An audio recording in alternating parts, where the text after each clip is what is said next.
Donc, bienvenue tout le monde à cette sixième séance francophone du symposium en, dans le fond de la chaire UNESCO en éducation transformatoire. Là, je l'ai dit dans le désordre, là. Démocratie, citoyenneté mondiale et éducation transformatoire. Je ne sais pas pourquoi je mets toujours éducation en premier. Je dois avoir un petit billet éducation. En fait, je me présente, je suis Julie Bergeron, je suis professeure en sciences de l'éducation et j'ai fait mes études doctorales en psychopédagogie sur les cheminements de femmes extraordinaires qui choisissent des formations et des emplois qui sont généralement non traditionnelles, où on voit moins de femmes dans ces voies-là. Alors, c'est vraiment en lien avec un sujet qui me passionne que j'ai réuni 3 personnes extraordinaires qui ont des cheminements de vie incomparables. Puis j'ai pensé qu'elles allaient pouvoir nous inspirer au niveau de la cause des femmes. Alors, elles sont toutes au Canada, mais elles ont toutes un lien très fort avec l'international, ces femmes-là. Et leurs actions ont un impact très significatif sur un très grand nombre de femmes. Alors, elles ont des points communs, mais vous allez voir qu'elles ont des cheminements très diversifiés. Je vous ai préparé un petit document. Ça va nous aider là, à suivre la présentation. Donc, notre sujet, on va traiter des femmes en quête de paix, de justice, de reconnaissance et d'équité et lorsque la solidarité des femmes transcende les frontières. Donc, c'est mon souhait pour aujourd'hui.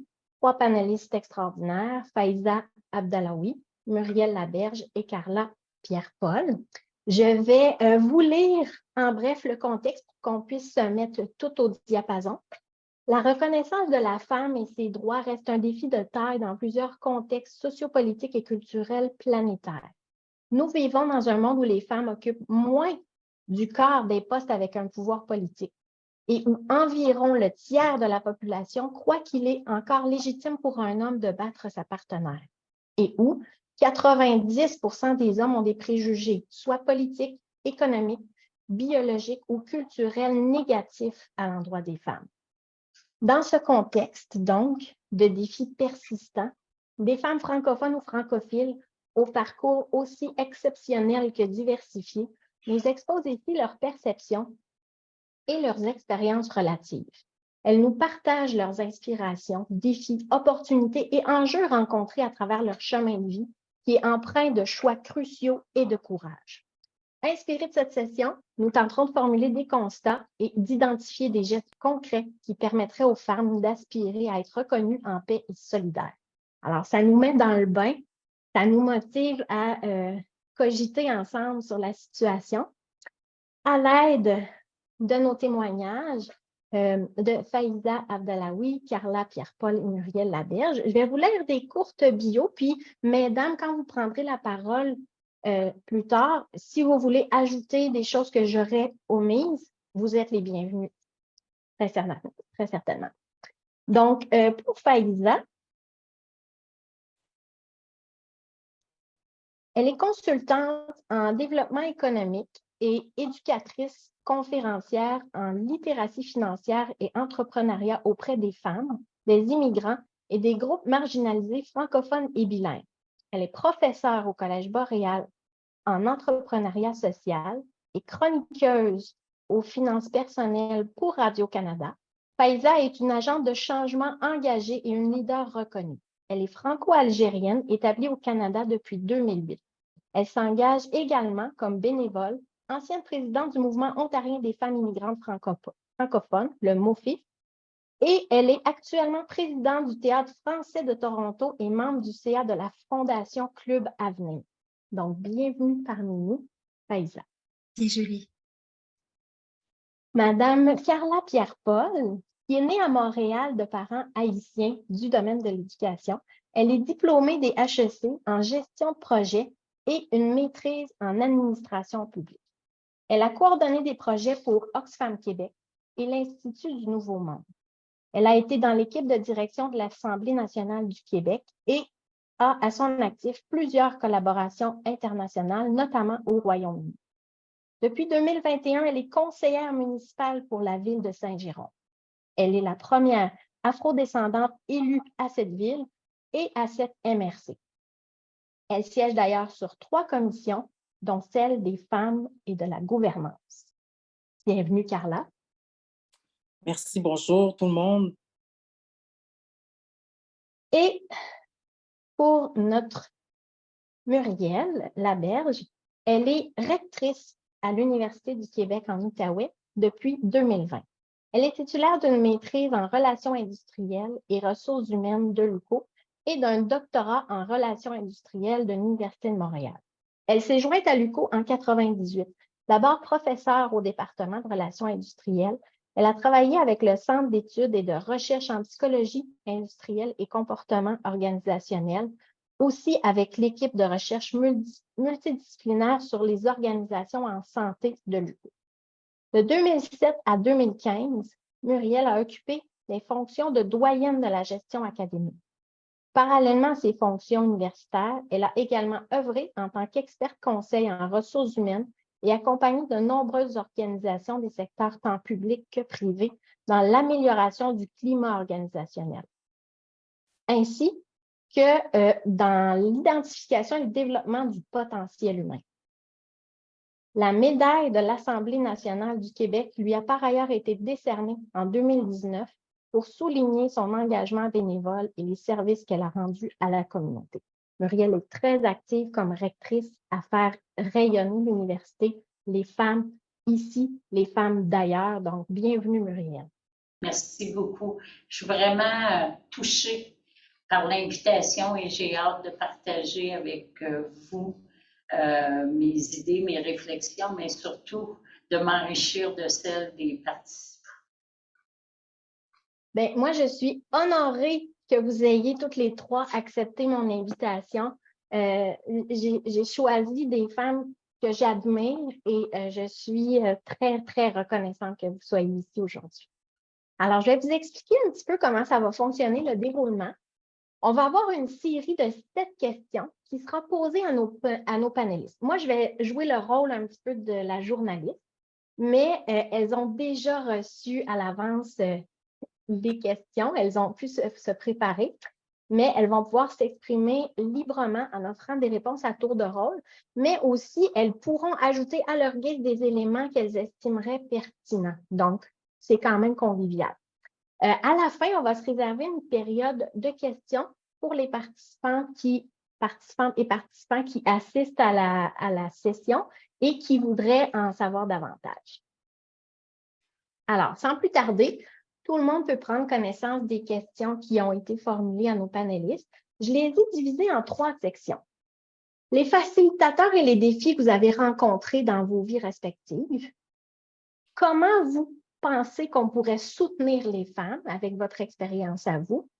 Et on veut s'attarder, bien sûr, aux pistes concrètes d'émancipation pour les femmes. Qu'est-ce qu'on peut leur suggérer pour aller de l'avant et s'épanouir? Alors, ma première question. Quels ont été les plus grands facilitateurs dans vos réalisations? Puis là, ça peut être autant des éléments qui vous appartiennent à vous, de votre personnalité, de votre vécu, que des éléments extrinsèques qui vous ont été imposés là, par l'extérieur, qui vous appartiennent moins dans le fond. Est-ce que j'ai une volontaire pour commencer? Certainement. Parfait. Alors, à vous, Muriel. Bien, tout d'abord, j'ai un parcours très atypique. Alors là, le fait d'avoir un parcours atypique, j'ai rencontré évidemment des défis, mais aussi ça a créé des opportunités ou je dirais des mains tendues. Alors moi, étudiante à l'université à un certain moment, mais étudiante de première génération. Alors, il faut savoir, moi, je travaillais en usine. Ça faisait 11 ans que je travaillais sur une chaîne de montage comme ouvrière. Et puis, l'usine a annoncé la fermeture ici dans la région de l'Outaouais. Et on a appris cette nouvelle-là au journal télévisé. Alors, ça a été vraiment un choc. Me suis pas sentie bien traitée comme salariée, d'une part. Et évidemment, on était majoritairement des femmes sur les chaînes de montage puisqu'on était embauchés pour notre minutie. Quand l'usine a fermé, je me suis fait la promesse qu'un jour, je serais suffisamment scolarisée que plus jamais quelqu'un me mettrait à la porte. J'avais une 12e année et je me suis tournée vers l'Université du Québec en Outaouais et j'ai fait une demande d'admission sur la base adulte. Et ce qui m'a permis d'être admise, c'est l'expérience que j'avais comme représentante syndicale à l'usine. J'ai travaillé beaucoup pour la défense des travailleurs, des travailleuses.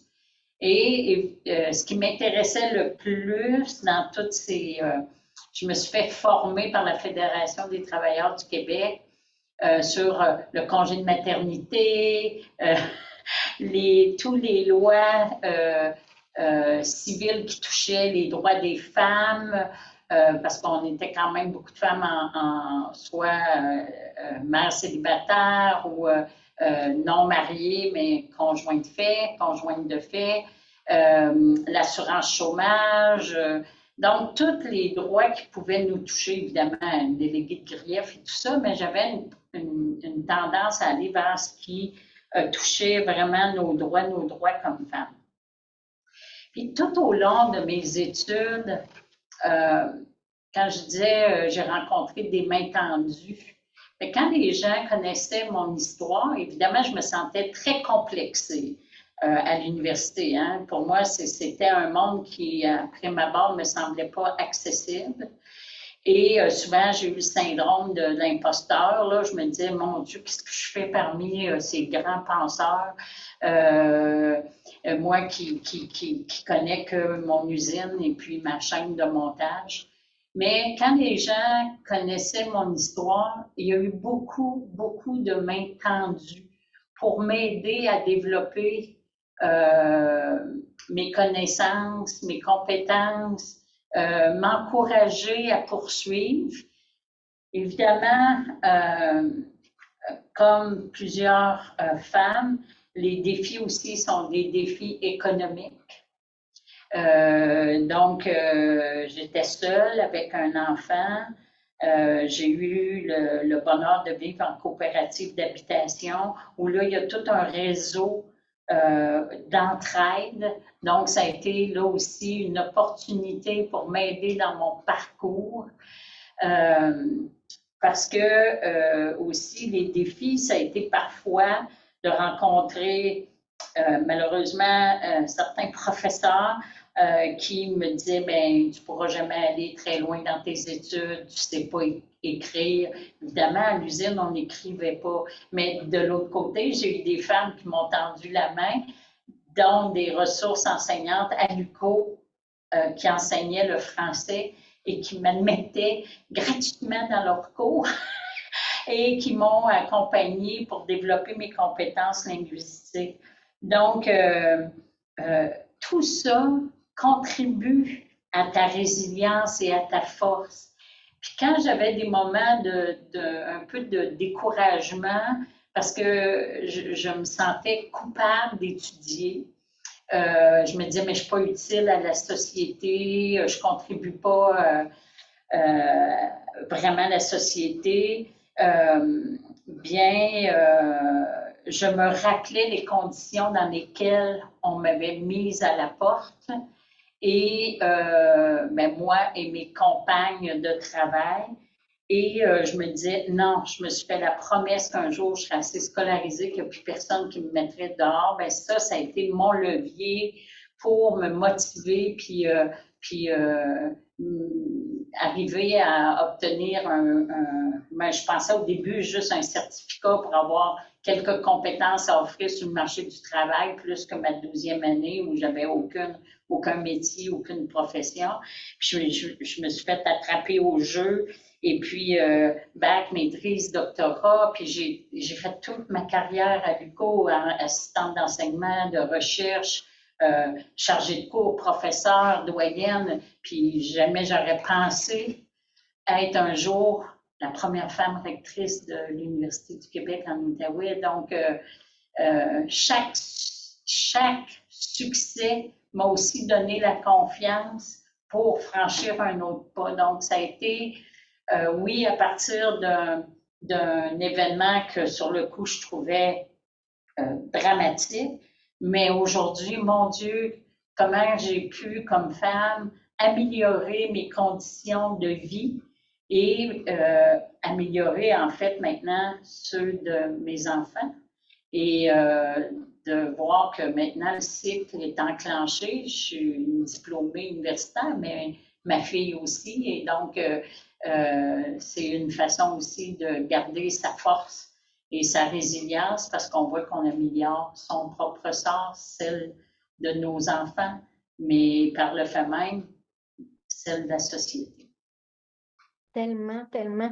Merci. Je veux juste souligner 2 choses, Muriel, que tu as dites, puis que je trouve tellement importantes. Puis après ça, je vais laisser la parole à nos 2 autres panélistes pour cette section-là.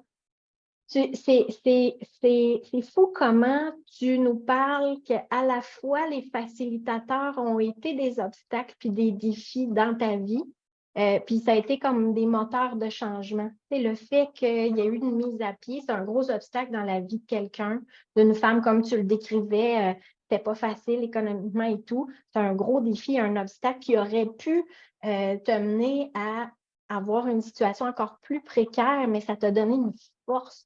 C'était un moteur pour toi, puis c'est devenu un facilitateur extrinsèque que tu as intégré à ta personnalité. Puis l'autre chose, c'est quand tu nous parles, ça fait une dizaine d'années qu'on se connaît, puis c'est fou comment ton authenticité ouvre toutes les portes devant toi. Tu nous dis les choses vraies, tu nous dis les choses telles qu'elles sont. Tu ne joues pas de jeu, tu es honnête, authentique. Puis ça, c'est vraiment une caractéristique qui fait une force incroyable. Puis ça nous donne tout le goût de te suivre là-dedans. Fait que c'est 2 éléments que je voulais souligner. Merci. Puis n'hésitez pas.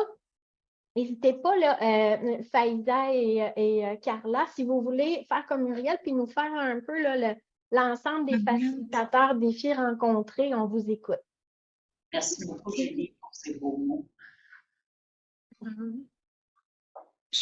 Je vais peut-être enchaîner. Je suis la seconde Oui. sur l'écran. Je ne sais pas, Carla, si c'est correct. Tu peux y aller, il n'y a pas de problème. D'accord. Parce qu'il y a effectivement tellement de choses, Muriel, et merci d'avoir partagé tout ça. Ça me donne envie d'en savoir plus et puis de m'asseoir avec vous si j'en ai l'opportunité pour vous poser encore plus de questions surtout sur le début de votre carrière. Vous avez dit, vous avez un parcours atypique. Moi, ça m'a fait penser écrire qu'en fait, je suis atypique, je pense. C'est vraiment dans mon esprit, dans ma façon je crois, de questionner le monde très tôt. Là, si je devais reposer la question à ceux qui m'ont connue quand j'étais toute petite, je crois que le grand facilitateur... Alors, je suis restée bloquée dans votre question, en fait, Julie, sur le mot réalisation. C'est difficile aussi de se retourner là-dessus. Quand on est entrepreneur en quête, là, je ne sais pas si je peux... Il y a quelques pierres dans mon sac, mais je crois que c'est surtout celles qui arrivent dans le futur. Je pense que je suis à une situation, en fait, aujourd'hui, finalement, où je me dis, qu'est-ce que je vais réaliser? Parce que tout ce qui m'a amené jusque-là, c'est finalement des étapes de préparation, d'expérience, des problématiques. Effectivement, le plus grand facilitateur aujourd'hui, quand je regarde derrière moi, c'était effectivement les difficultés. Dans une certaine mesure personnelle et je pense encore plus finalement sociale, politique, économique, culturelle autour de moi, auquel j'ai été confrontée. Et ce que je dis souvent, c'est que ce qui m'a très rapidement fascinée, c'est l'intersection en fait entre la grande histoire et la petite histoire. Donc ce qui se passe d'une façon très large autour de nous, ou très proche, au niveau local, global, national, notamment politique. J'ai grandi en Algérie, donc on peut imaginer aussi ce que ça peut représenter dans ce qu'on vit, mais aussi dans ce qu'on observe, dans ce qu'on entend. et l'influence en fait que ça a sur les personnes. Muriel, vous venez de parler effectivement d'avoir été renvoyée du jour au lendemain. Là, on parle d'un système oppressif, une usine qui ne prend pas en compte et qui met de côté sa plus belle ressource. En fait, sa ressource humaine. Et c'est ce qu'on voit un petit peu dans tous les conflits ou dans toutes les situations qu'on a pu rencontrer. Donc, je pense que le fait qu'assez vite et assez tôt, assez jeune, toutes ces situations-là extérieures sont venues me frapper moi personnellement, mais que je les ai liées au collectif. Et donc ça, c'est le plus grand facilitateur, je pense. C'est mon côté questionneur et puis un peu rebelle, je pense aussi, de remettre en question les choses et puis de ne pas vouloir me laisser perdre ou de me laisser aller, en fait, face à ces situations-là. Donc ça, c'est la première étape, c'est quand je suis encore en Algérie. Après ça, finalement, le plus grand facilitateur, c'est finalement les problématiques aussi que les immigrants pouvaient rencontrer et peuvent encore rencontrer quand ils partent d'un pays du Sud vers un pays du Nord, notamment au niveau des papiers, ce genre de choses. Donc là, je pense que c'est là encore plus où de questionneuse, je suis passée à intrapreneur parce qu'il le fallait. Il a fallu en fait que je prouve, que je démontre pour pouvoir m'installer en France, pour pouvoir développer ma propre carrière, que j'étais capable de faire plus. C'est souvent quelque chose qui est demandé aux personnes marginalisées, aux femmes, aux immigrants, etc., de démontrer qu'on peut et qu'on doit faire plus. Donc, je me suis retrouvée à créer mes propres emplois pour pouvoir gagner en stabilité, puis gagner en opportunités professionnelles.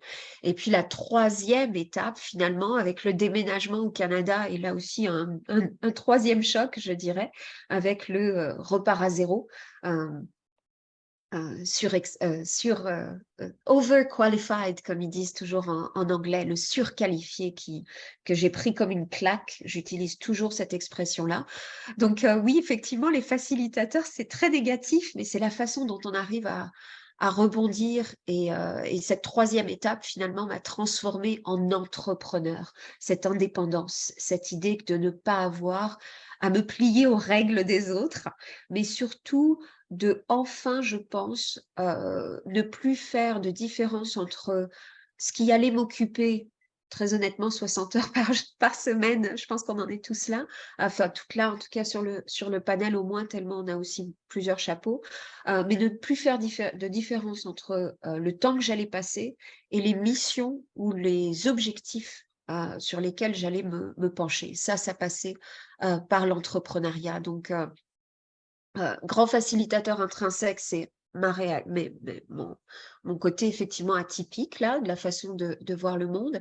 Et puis extrinsèque qui était essentiel, et là aussi je pense que c'est un point commun qu'on retrouve souvent quand on s'écoute, quand on découvre nos histoires, c'est le miroir que les femmes, les autres hommes aussi assez souvent renvoyaient de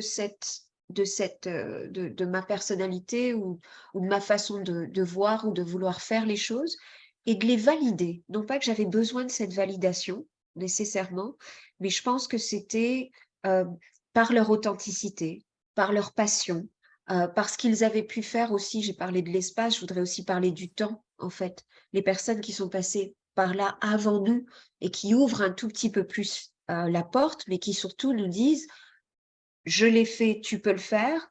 J'ai fait une petite graine où j'ai placé une petite brique. Là, tu peux aller poser la brique supplémentaire. Et ça, je pense que c'était aussi important. Mais encore une fois, je suis au début de mes réalisations, je pense, en tout cas, j'espère, par toutes les expériences. Les défis, effectivement, ça reste dans la première réponse. Les défis dans le parcours, c'est des défis liés à des situations économiques, politiques, sociales, culturelles, religieuses aussi, qui ont fait qu'il fallait régulièrement justifier qui on était, faire accepter qui on était, imposer qui on était. L'entrepreneuriat m'aide bien, je pense, à le faire, mais pour d'autres, c'est effectivement plus compliqué parce que l'entrepreneuriat doit aussi soutenir et aider, je pense qu'on en parlera dans la deuxième partie, à pouvoir répondre à ses besoins essentiels. Et ça, c'est une bataille quand on veut être effectivement entrepreneur et entrepreneur femme, immigrante, bref. Toutes les étiquettes, non pas qu'on se pose, mais que les autres nous imposent dans un monde qui est aussi plutôt basé sur l'extraction ou sur l'exploitation des compétences plutôt que d'accompagner l'épanouissement. Le mot résilience, comment est-ce que j'ai trouvé ma résilience? J'ai pas eu le choix. On n'a pas le choix, en fait, les femmes, que de trouver sa résilience, qui vient nous rattraper, qui vient nous soutenir. Il faut la construire pour soi, pour nos familles, pour nos communautés. Mais plutôt que le mot résilience, souvent, j'utilise le terme de antifragilité, référence à un livre qui est du même nom. Je vous invite à le découvrir. Et antifragilité, résilience, c'est parfois on a un choc et puis on se reconstruit de la même façon en réponse à ce choc. Antifragilité, c'est je reçois ce choc, je l'ai anticipé, je le reçois et je l'anticipe en fait. Je ne suis plus réactive, mais je deviens proactive et il vient me renforcer justement. Donc le mot antifragilité, je pense, me convient bien. Et dans le cadre de mes occupations respectives, ça serait une longue réponse. Et je voudrais m'assurer d'entendre aussi le récit de Carla. Mais en quelques mots, je ne peux pas là aussi dissocier en fait dans mes occupations respectives le fait d'être perçue comme avez-vous déjà perçu qu'être une femme était un obstacle ou était associé à ces défis-là?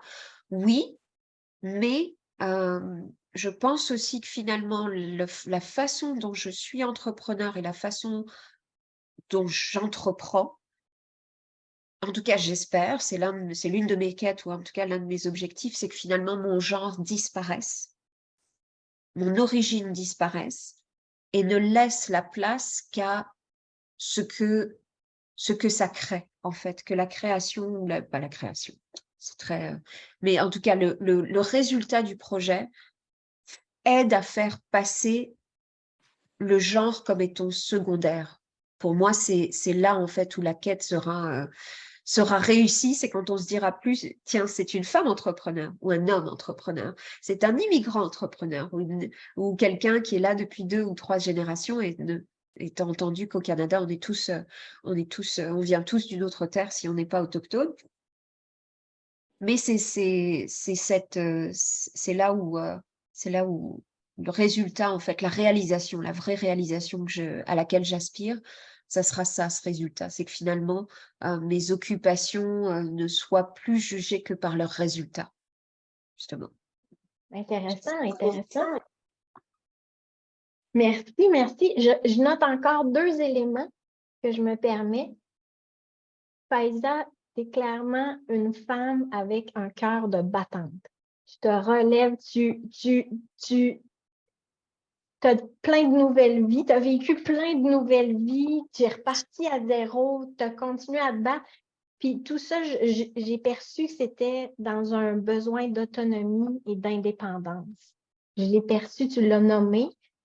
Donc, puis la perspective est intéressante. J'ai déjà entendu cette perspective de dire est-ce qu'on pourrait effacer les étiquettes? Il y a un autre courant qui est est-ce qu'on peut les mettre sur un piédestal puis reconnaître qui on est avec toutes nos identités? Ce sont deux perspectives qui se côtoient, qui ont des avantages et des inconvénients toutes les deux, mais je perçois en toi cette revendication-là, ce cœur de battante-là. C'est très intéressant. Merci. Et là, on va écouter Carla qui va nous apporter peut-être une autre perspective. Oui, ben, au fait, merci pour tous ces beaux partages-là. Vraiment, c'est très inspirant. Et puis, ça me permet aussi également de reconnaître finalement que, veut pas, il y a des efforts, il y a toute une persévérance qui est demandée pour justement atteindre tous ces objectifs et puis de se positionner. De mon côté, pour répondre, bien sûr, je vais mais je vais essayer de répondre aux 3 premières questions. En ce qui me concerne, oui, je suis née au Québec. Je suis québécoise d'origine haïtienne, de parents qui sont haïtiens. J'ai grandi et j'ai vécu pendant 32 ans. Excusez-moi, là, j'ai eu comme un... Ça passe très, très vite, 32 ans. Et puis, ça fait 4 ans que je suis à Saint-Jérôme actuellement. 32 ans à Montréal. Donc, j'ai pratiquement tout fait à Montréal, que ce soit au niveau de l'éducation, que ce soit les grandes lignes de l'éducation. Et puis, j'ai quand même une culture assez prononcée avec Montréal, mais reste qu'aujourd'hui, je suis fièrement une Jéromienne. Pour aller au niveau des questions, les facilitateurs, moi, j'ai le goût de dire que, premièrement, c'est la curiosité. La curiosité ou bien l'ouverture. Pourquoi? Parce que, bien évidemment, depuis très, très jeune, j'ai été exposée à aider, ou que ce soit au niveau du communautaire ou bien au niveau, bien sûr, de l'école. Ça a toujours été là, l'implication donnée au suivant. Okay? J'ai grandi avec une mère monoparentale et puis ma grand-mère aussi. Donc, je n'ai pas eu une présence masculine et je crois, de mon humble avis, que cette information m'a beaucoup formée, construit et qui m'a positionnée finalement à devoir me débrouiller, devoir être en mesure de m'intéresser, si c'est pour dire, à mon environnement. Je suis enfant unique, donc bien évidemment, j'avais beaucoup plus d'amis que pour expliquer là que je n'ai pas de frères et sœurs, bien sûr du côté maternel. Pour la suite des choses, là, au niveau de cette curiosité qui ne m'a jamais lâchée, qui ne m'a jamais quittée, que je crois que ça a été aussi un très bon allié qui m'a amené, c'est pour dire, à Saint-Jérôme, parce que je ne veux pas, les raisons qui m'ont amené à Saint-Jérôme étaient pratiquement les espaces verts. J'étais rendue dans ma vie où j'avais besoin de vivre dans un environnement où il y avait une importance plus prononcée. Je ne dirais pas qu'à Montréal, il n'y en a pas, mais reste que lorsqu'on vit à l'extérieur des grandes villes, c'est-à-dire à Montréal, dans mon cas à moi, bien évidemment, il y a cet aspect qu'on peut rencontrer dans notre cheminement. Donc, j'ai acheté ma première maison avec mon conjoint de l'époque et puis c'est de là que, bon, je suis à Saint-Jérôme. Mais l'idée de me contenter d'avoir, soi-disant, du matériel, puis dire, OK, on a réussi, c'était pas quelque chose qui m'allumait, OK, on va le dire de cette façon. C'était important pour moi, même si que j'ai, oui, la maison, la voiture, etc., mais que je sois toujours sur le terrain. Et puis, bien évidemment, à Saint-Jérôme, comme je viens de dire, ça fait quand même 4 ans que je suis dans la ville, bientôt 5 ans. Pour moi, c'était trop nouveau, c'était trop neuf pour que je puisse dire, ah, OK, oui, je vais m'impliquer à gauche, à droite. Je voulais aussi me donner ce temps qui s'est concrétisé en pandémie, parce que la pandémie a généré beaucoup de temps pour réfléchir, pour se positionner, puis voir qu'est-ce qu'on veut faire dans notre vie, dans notre parcours, se remettre en question. Et voilà, donc bien évidemment, j'étais à la maison, comme la majorité de tout le monde, c'est pour dire de cette façon. Et il y avait un groupe de femmes qui s'intéressaient et qui s'intéressent toujours à la politique. C'était mon milieu social que j'avais gardé virtuellement. Et c'était dans ces rencontres qu'on s'encourageait, qu'on se demandait, bon, c'est quoi nos intentions? Est-ce qu'on veut toujours se présenter? Comment on peut regarder l'avancement des femmes en politique, etc.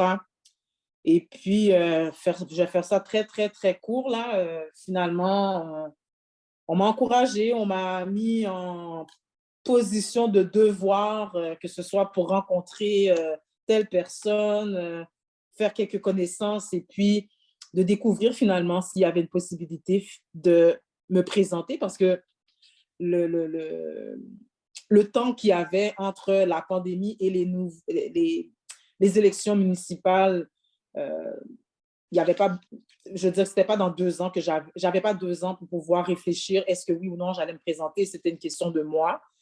Et de fil en aiguille, j'ai rencontré justement ces personnes, d'ailleurs, le maire de Saint-Jérôme qui est actuellement en place. Et je me suis présentée, je ne me suis pas posé de questions, je ne me suis pas mis dans une perspective, oh, je suis noire, je suis une femme, oh mon Dieu, on va me barrer la porte. Non, j'ai vraiment vu ça comme un beau défi, j'ai vu ça comme une belle opportunité, j'avais rien à perdre, j'avais rien à cacher. Je suis une personne qui est de très bonne intention, qui a une très bonne volonté. Bien évidemment, à Montréal, lorsque j'étais impliquée, c'était toujours dans une base de donner au suivant. Donc, je ne me voyais pas à me priver à Saint-Jérôme de ne pas faire découvrir cette personne que je suis. Bien évidemment que je sais que, bon, il y a des risques là, comme il y a une question là, voilà, à savoir, mais est-ce que être une femme ou dans la position d'être soit dans une position décisionnelle, est-ce qu'il y a des risques? Mais bon, on va revenir là-dessus.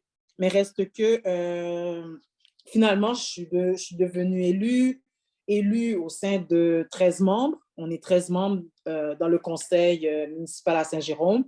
13 membres, dont 2 femmes, moi et ma collègue Nathalie Lassalle. Et bien évidemment, au niveau de ce parcours que j'ai eu pour être élue, je dirais que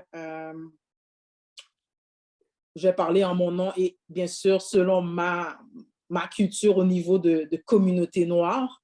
Je suis bien contente, Julie, que tu as mentionné dans ton introduction que, bien évidemment, ce n'est pas tous les hommes qui sont confortables de voir des femmes qui se présentent en politique et c'est même plus important au niveau des communautés noires. Ça, c'est mon avis à moi.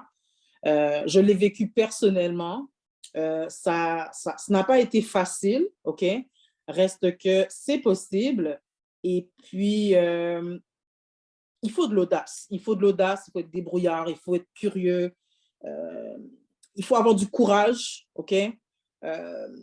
C'est très, très beau, c'est exceptionnel d'arriver en haut, mais reste que oui, évidemment, il y a toutes sortes d'obstacles qui peuvent se manifester, mais pour moi, l'obstacle d'être une femme, je ne le vois pas de cette façon.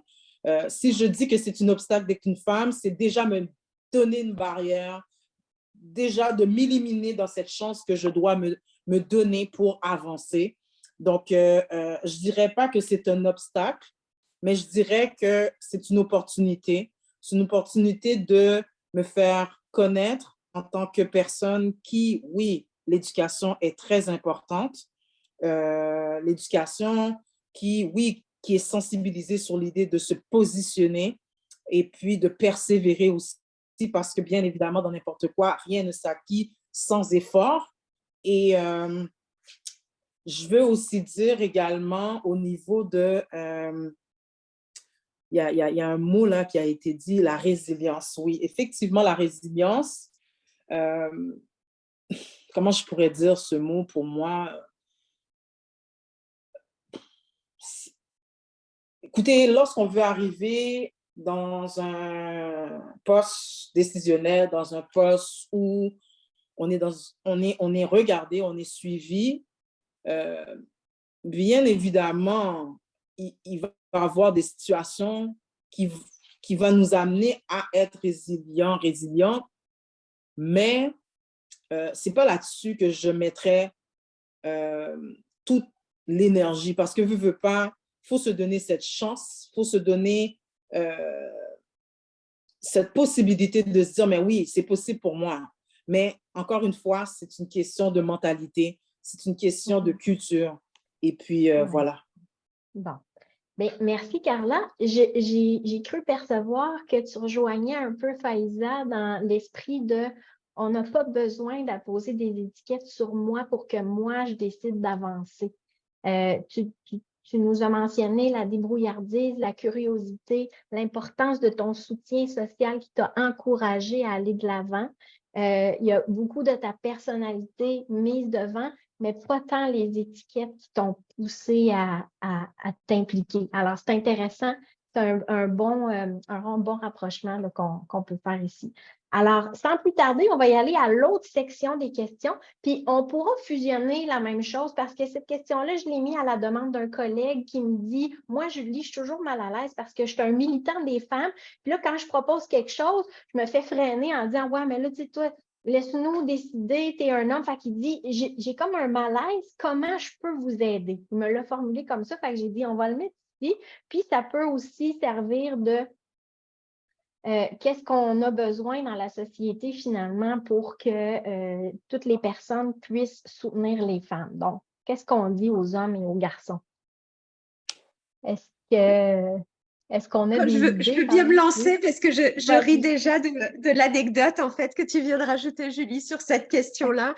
Et j'ai eu cette conversation en fait justement dans ma salle de classe. Je suis professeure au Collège Montréal à temps partiel sur un cours d'entrepreneuriat social, une classe mixte femmes et hommes. Et j'ai eu une personne qui est venue nous visiter, qui est très chère à mon cœur, Dada Gaziramo, directrice générale d'Oasis Centre des Femmes, un centre où moi j'ai découvert ou redécouvert justement un petit peu tous les éléments là que je vous disais, sociaux, etc. J'avais une compréhension intuitive, je pense, directe de ces éléments, et puis elle est venue rajouter certains cadres. Puis c'est grâce à cet organisme d'ailleurs que j'ai suivi une petite formation rapide de femmes entrepreneurs et d'entrepreneuriat pour femmes. Puis, petite parenthèse, c'est très intéressant parce que dans le cadre de mon travail de consultation en ce moment, je travaille avec un autre organisme sur justement la définition ou la redéfinition de ce que c'est que l'entrepreneuriat féminin et l'entrepreneuriat surtout féministe. Donc, pour revenir à cette question du soutien des hommes, c'est drôle, le mot « aider les femmes », le mot « aide », j'ai toujours beaucoup de mal en tant que aussi par rapport aux approches par lesquelles je suis formée, enfin sur lesquelles non pas je suis formée, mais que j'ai embrassées dans ma pratique et puis dans mon travail.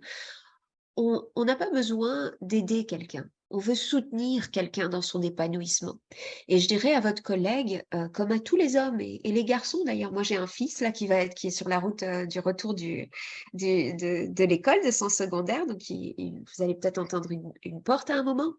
Mais c'est de leur dire qu'en fait, le fait qu'on ait des problématiques qui touchent les femmes aujourd'hui, puis les femmes, je reviens sur la question de l'étiquette, les femmes, ce n'est pas des étiquettes, mais les femmes par rapport à leurs diverses réalités. Le fait qu'on ait besoin d'aller soutenir des femmes dans ce qui devrait être la réalisation de droits fondamentaux de l'être humain, c'est pour ça qu'on a choisi de la personne, c'est pour ça qu'on a changé aussi les noms des droits. Donc, qu'est-ce que c'est? C'est de vivre en sécurité, c'est de contribuer à une société saine, équilibrée, harmonieuse. C'est de vivre en sécurité dans cette société, mais aussi dans sa maison. C'est de pouvoir apporter quelque chose à sa communauté en embrassant toutes ses forces, en fait, qu'elles soient intellectuelles, physiques, émotionnelles, etc.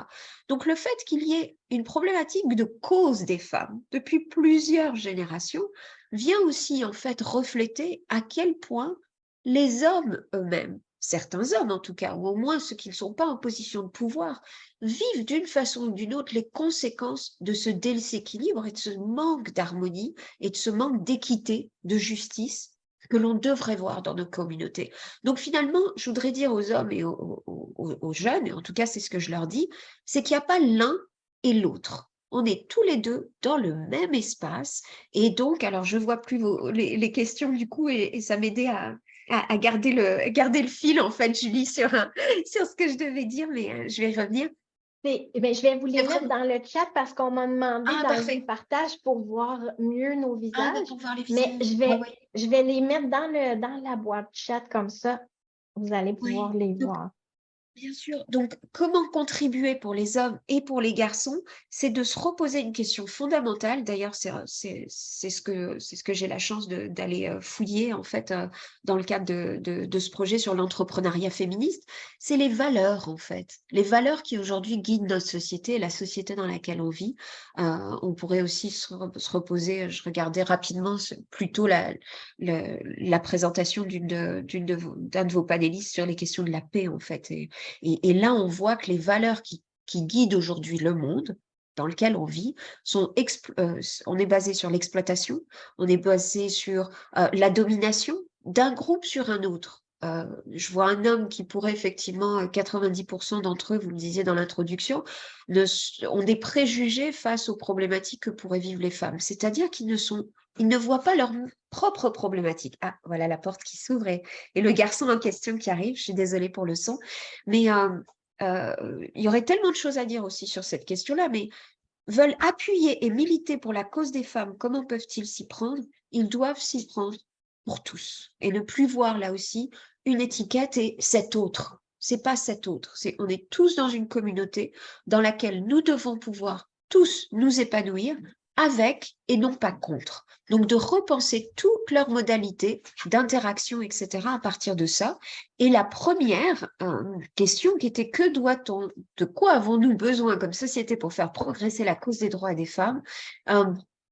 Là aussi, je dirais, c'est une redéfinition de paradigme. Il n'y a pas d'autre solution que de repenser encore une fois et de reconstruire le monde dans lequel on est, professionnel, social, économique, culturel, politique, etc. Parce que les valeurs non pas qui nous guident, mais qui sont imposées, pardon, juste un instant, qui nous sont imposées, dans lesquelles nous devons trouver notre chemin, ne sont pas, le système n'est pas fait pour que chaque élément de chaque personne de ces sociétés puisse trouver leur place. Et tant qu'on ne redéfinit pas le paradigme, on n'avancera pas.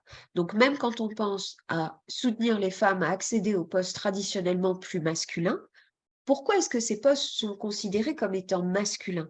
C'est parce qu'il y a des valeurs qui sont plus masculines que féminines? C'est parce que la façon aussi dont les choses sont faites, si on pense aux postes managériaux par exemple, et c'est aussi un autre projet sur lequel je travaille, avec l'A4, organisme canadien sur la question du travail des femmes dans le métier de la construction, et dans les métiers de la tech, par exemple.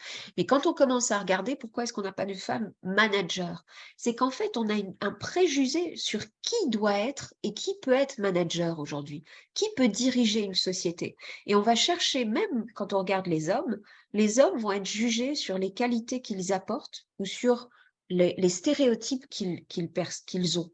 Parce qu'on s'attend en fait à ce qu'un manager soit dur, soit porté par le profit, etc., etc. Et ça, ce n'est pas forcément les valeurs que, je ne dirais pas les femmes, mais que la majorité des femmes veulent porter si elles sont dans une position de pouvoir ou dans une position de gestion.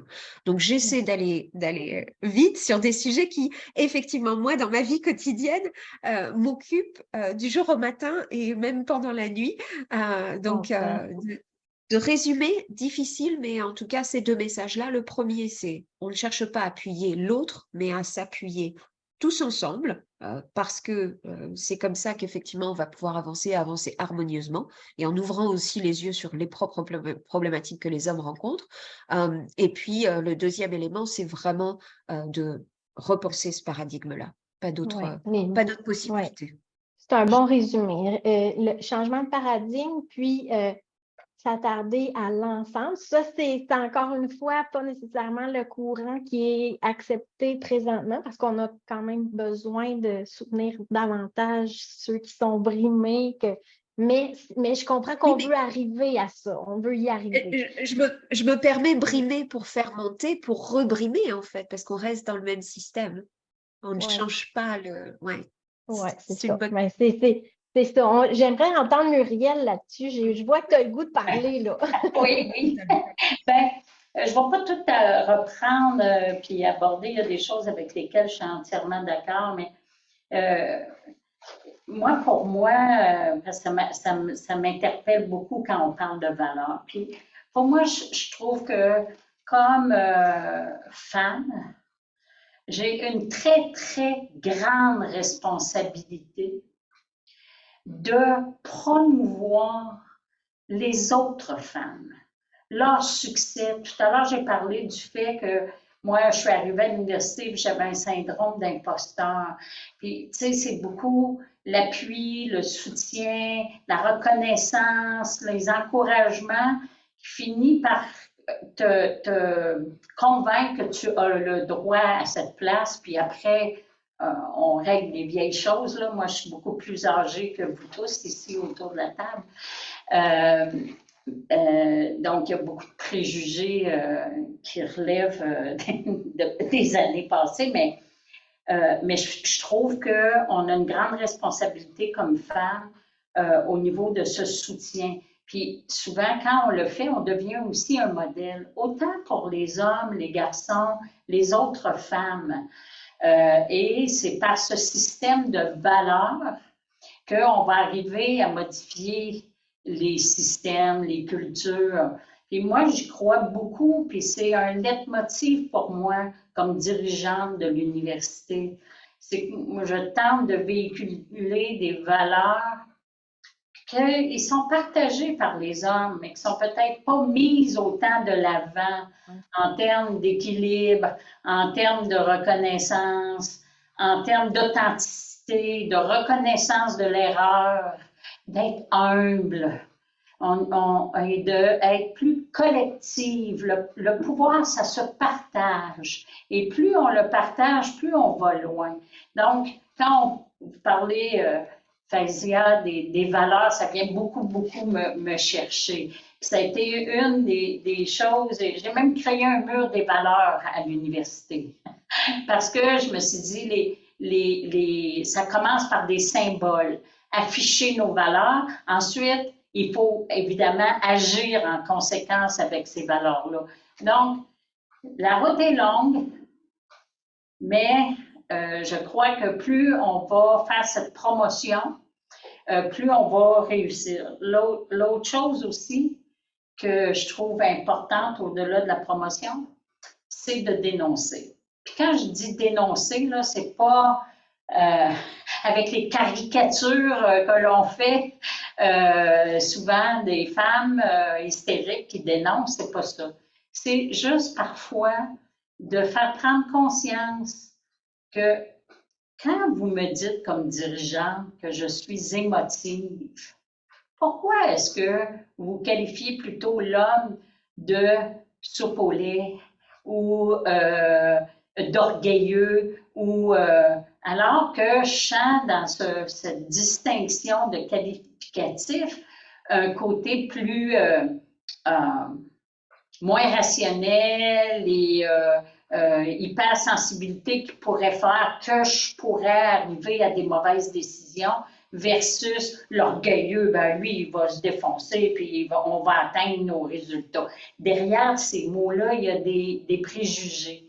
Et moi, je pense qu'il faut, à un moment donné, juste dire pourquoi tu utilises ce qualificatif. Que veux-tu dire? Pourquoi? Qu'est-ce que ça porte comme message? Puis peut-être juste de recorriger le message.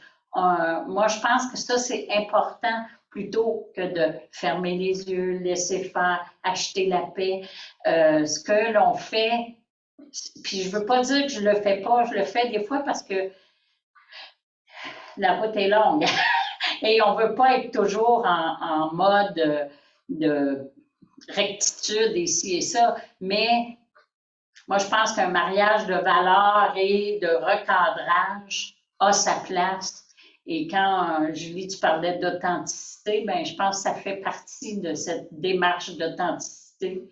C'est de porter des valeurs, d'agir en conséquence. Puis agir en conséquence, c'est parfois aussi dire aux gens, mais non. Et quand tu veux m'aider en m'expliquant ce qui me ferait du bien, tu devrais plutôt m'aider en me demandant ce que j'ai besoin. On va m'arrêter là-dessus, je veux laisser Carla aussi parler.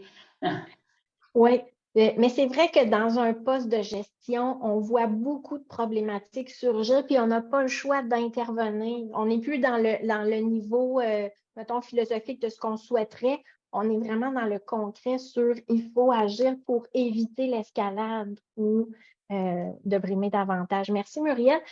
Carla, je vais te suggérer qu'on passe à la dernière section. Est-ce que tu as des moyens concrets pour inspirer nos jeunes femmes qui disent, ben non, il n'y en a pas de problème pour la féminité, mais qui ne s'engagent pas dans des parcours où elles prendraient du pouvoir, où elles auraient des postes décisifs? Qu'est-ce que tu aurais à leur dire?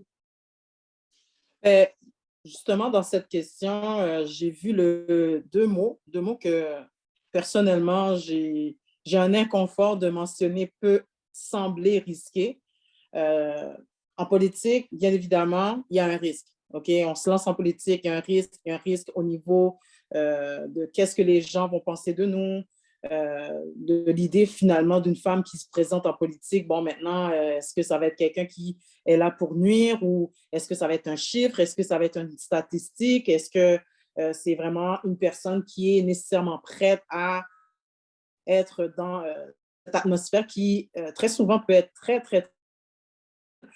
j'ai le goût aussi de parler également de l'intelligence émotionnelle parce que lorsqu'on est justement dans un tel milieu, oui, il faut avoir une bonne intelligence émotionnelle parce que, bien évidemment, comme l'a si bien dit Muriel, l'idée de dire « Ah, mais vous êtes ou tu es émotive », mais c'est déjà...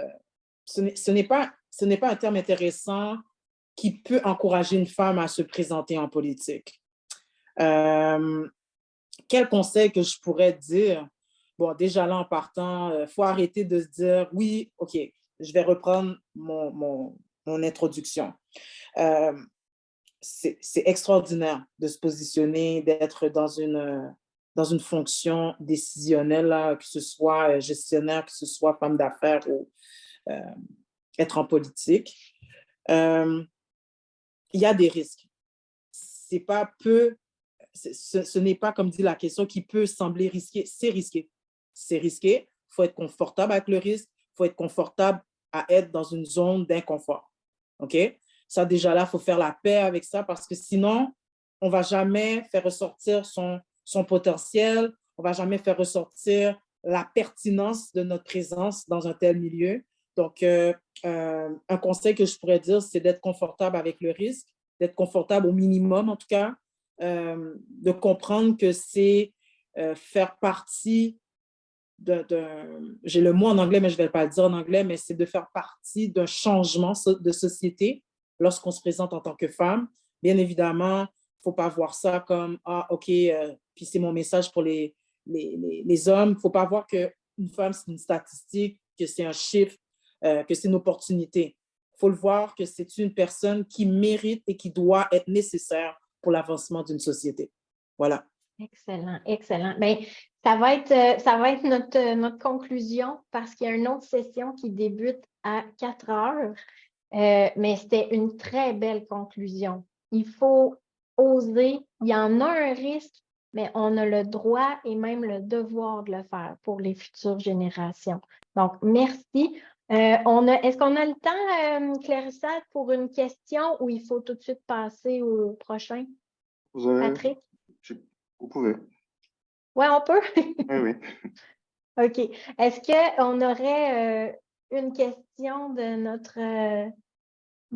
de nos participantes? On n'ose pas parce qu'on est serré dans le temps. Ben, moi, je pense que ce qu'on pourra faire, c'est au prochain symposium, parce que moi, j'aime voir la continuité au fil des années. Donc, prochain symposium, je ne sais pas si ce sera l'année prochaine ou dans 2 ans, mais on pourrait faire une suite de ce panel-là pour voir toutes ces belles idées-là qui ont mijoté, où vous êtes rendu dans votre parcours et quelles sont maintenant les opportunités pour les jeunes femmes qui aimeraient se lancer dans ces carrières aussi magnifiques les unes que les autres que vous vivez, nos 3 panélistes. Fait que c'est une invitation. Ce n'est pas une question, mais c'est une invitation pour le prochain symposium. Qu'est-ce que vous en dites? C'est Avec bon? plaisir. Rendez-vous l'année prochaine. Excellent, on embarque. Bien, un gros merci. Vous avez Merci. été extraordinaire de vous ouvrir à nous, de nous partager votre vécu. Puis, ben, ça me réconforte de voir qu'on a des femmes en position de pouvoir qui sont si inspirantes, si humaines, si authentiques et ouvertes. Donc, Merci. je vous embrasse. Merci tout le monde. Merci Julie, merci Patrick. Au revoir. Merci. Bonne Merci. fin de symposium.